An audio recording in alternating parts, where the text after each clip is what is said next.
लोकशाही विचाराचा बुलंद आवाज लोक परिषद न्यूज। काय सांगाल, आज महात्मा फुले यांची जयंती आहे आणि उद्या परवा दिवशी डॉक्टर बाबासाहेब आंबेडकरांची जयंती आहे, काय सांगाल याबद्दल?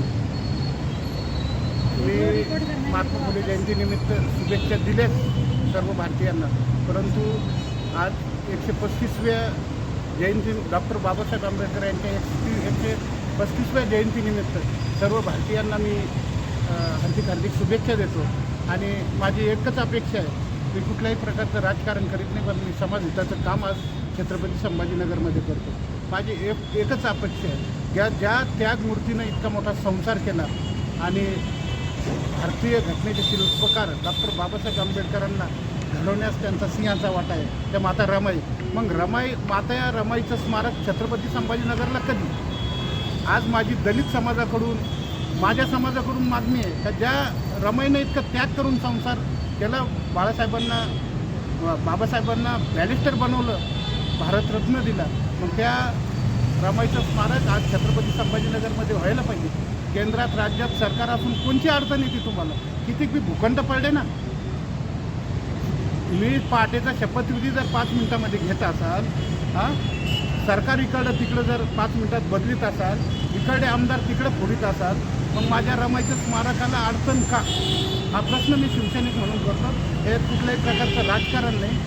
म्हणून मी तुम्हाला पुन्हा एकदा सांगतो का या सर्व समाजाकडून, दलित समाजातून, माझ्या समाजातून मी 135व्या जयंतीच्या मी हार्दिक शुभेच्छा देतो, पण मी येणाऱ्या काळामध्ये रमाईच्या स्मारकाची छत्रपती संभाजीनगरमध्ये वाट बघतो।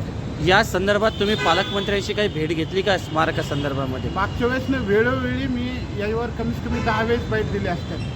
ज्या वेळेस जयंती असेल, ज्या वेळेस आपल्या दलित समाजाचा कार्यक्रम असेल, बरोबर, एक छत्रपती संभाजीनगर हे ऐतिहासिक दर्जाचं शहर आहे आणि ऐतिहासिक दर्जाचं शहर असल्यामुळं पर्यटक येतात, हे येतात, तर माझ्या रमाईच्या स्मारकाची त्यांना आठवण झाली पाहिजे।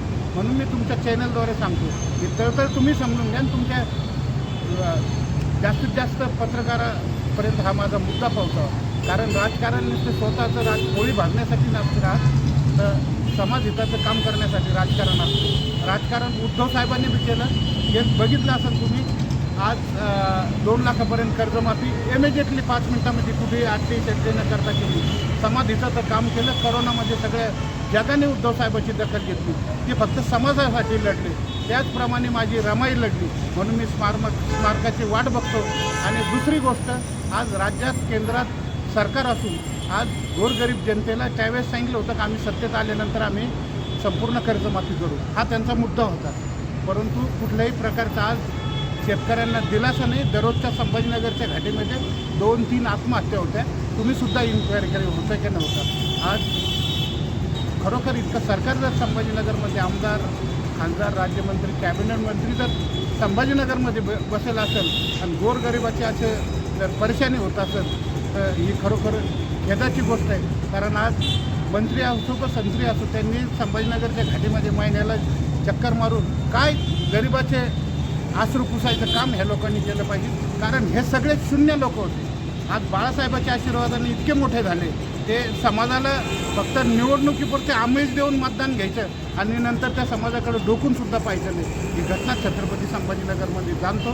मी फक्त जास्त काही बोलणार नाही। या शिवसैनिक या नात्याने पुन्हा एकदा सांगतो तर मी डॉक्टर बाबासाहेब आंबेडकरांच्या 135वी जयंतीनिमित्त सर्व भारतीयांना शुभेच्छा देतो आणि लवकरात लवकर संभाजीनगरला माता रमाईचं स्मारक व्हावं ही अपेक्षा करतो। जय महाराष्ट्र।